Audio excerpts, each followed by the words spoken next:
greatest minds in recorded history have spoken at length on the topic that I'm going to tackle tonight. Among others, I'm going to quote Aristotle, Gandhi, and then I'm going to tell you what I think. I'm a pretty busy guy, and I'm somewhat effective in the things that I do, but I don't accomplish nearly as much as I would like to. For example, this speech. I had 2 weeks to get ready for the speech. I prepared most of my material a couple hours last week, a little bit over last weekend. And then I rushed to get it done this morning. I wasted 3 hours yesterday afternoon in front of the television when I could have been working on organizing the material for this speech.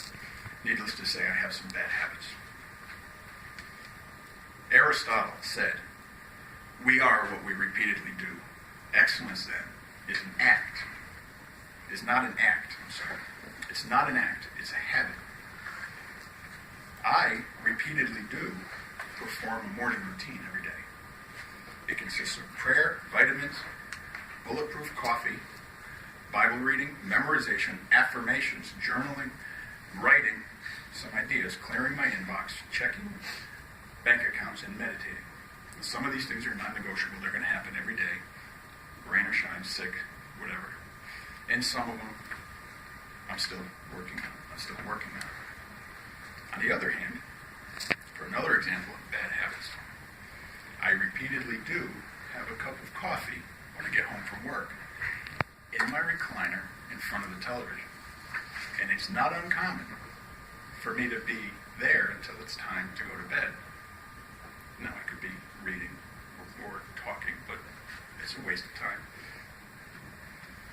It could be used better. It could be used productively, even if the productive use of my time is only sitting with my wife and talking to her, or sitting with one of the children and talking to them. I have more examples of good and bad things that I repeatedly do, but it's certain that some of them don't move me toward excellence, as Aristotle said. But what can I do? Is it true that this is just the way that I am? Is this just the way we are? We're stuck. Aristotle also said, we become just by performing just actions, temperate by performing temperate actions, brave by performing brave actions. And here's what I want to communicate tonight. This is the point of my talk. Your habits make or break you, but you can make or break your habits. We can become productive by performing productive actions, healthy by performing healthy actions. Name your goal and take your action. If we were to sit down as I have and make a list of all the bad habits you want to break and all the good habits you want to develop, many of us would become quickly overwhelmed by the magnitude of the task in front of us. We might think it's impossible. There's a lot to do. Let's begin with why we form bad habits and why it's difficult to form new good ones. I'm going to quote from a book called Habit Change, Theory and Practice by Minnie Sethi. He talks about a 3-step process to form habits. Habits range in complexity. Some are simple, while others are complex. Putting on one shoe before the other, simple. Grocery shopping, complex. And then he says a bunch more, but I'm going to skip and get to complex habits are actually just a combination of several smaller habits that are being performed in succession. The completion of one smaller habit triggers another. These smaller habits can intentionally be formed in a 3-step process. Cue, routine, and reward, where something triggers you to do something. I walk in the house when I get home from work. The routine, I sit down and have a cup of coffee. The reward, I get to relax. The caffeine stimulation.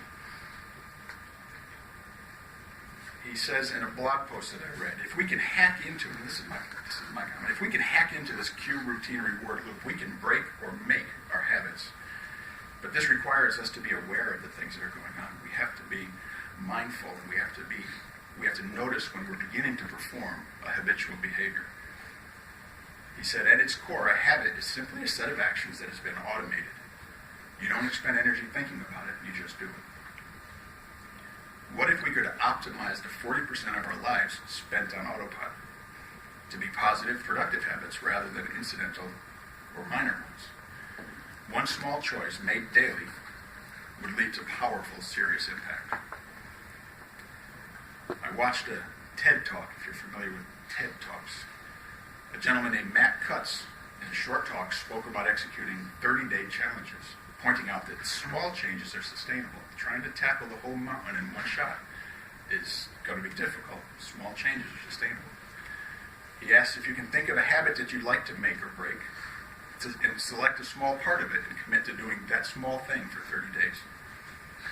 Warren Buffett said, chains of habit are too light to be felt until they're too heavy to be broken. Mahatma Gandhi said, your beliefs become your thoughts become your words become your actions become your habits become your values become your destiny. Let me illustrate these ideas with an example I use with my kids, and whoever else will listen. It's my position that you should work as hard as you can for your employer, or you should quit, find another job.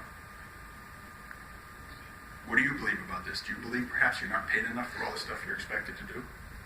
Well, that's what you believe. That's what you're going to think about. What do you say about it? Do you tell your coworkers and your friends and your family? That's going to show in your work.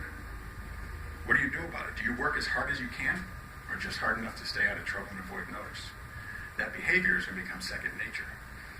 Because these things shape your habits. You'll only do enough to get by.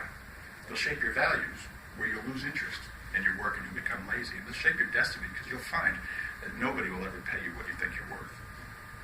We don't live in a vacuum, thankfully. We have people around us that can help us by keeping us accountable to our plans and goals. We, here at Clayton Area Toastmasters, are a team